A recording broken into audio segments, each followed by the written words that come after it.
You will notice the difference when you are having a hard time, more than when you're not having a hard time. Open hands, right? And you can do it on your knees or you can do it up in the air, right? If I'm wanting or willing to let go, I'm willing to let go of the things that are no longer serving me. Open hands.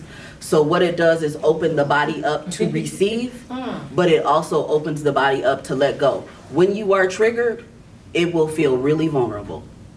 So you can practice becoming ready for it by like meditating on something that you want to let go of when you're not triggered, right? It'll come. And when it comes, you will know what it is. That's good. Yeah, Exercise. So it's just so much. Yeah. It is. So much. You know, I stay ready. And the funny thing is, I was walking in here. I stay ready. I was walking in here and the man said, "Smile, sister."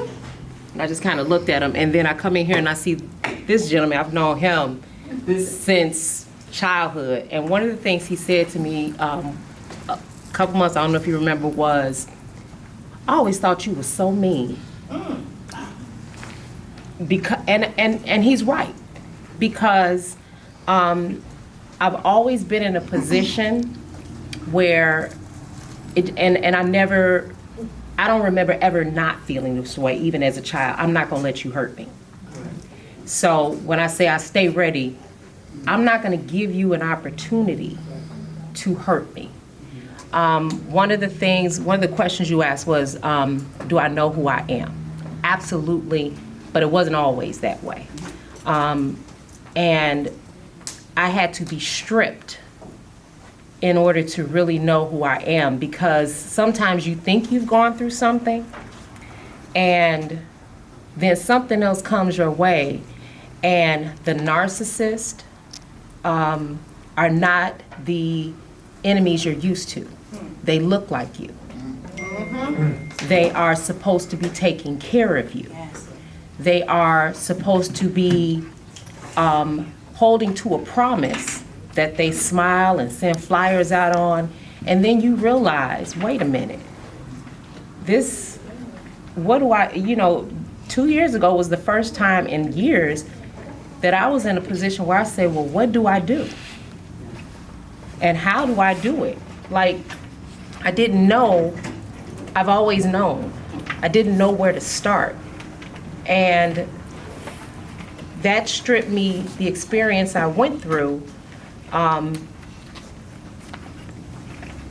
shaped me to the point where I can sit here today and say, yeah, I know who I am.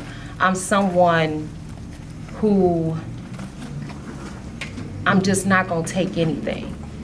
And I think my husband's criticism of me is, you step out for everybody, and you never look over your shoulder to see who's behind you.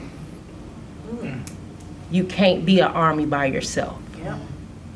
And I'm still processing that with him, because I've always been an army by myself. I'm not gonna wait for to call backup. Y'all fit in when y'all get there, and I stay ready. And so that's something that I'm still trying to, I don't want to say soften myself, but I don't want to say soften yourself. well, I don't want to say soften myself, because you know what? If I have to have a narcissist opinion of myself, I like being ready. I like that people will think twice, and the things that I've been through, I like that people will think twice before they step to me with some mess. Come on, Miss G. Because I got too many bodies and minds on my shoulders to allow it to come to them. As I'm a teacher, I'm a parent, I'm a grandparent. And so, you're put in positions that you can't soften, or you feel like you can't soften. So in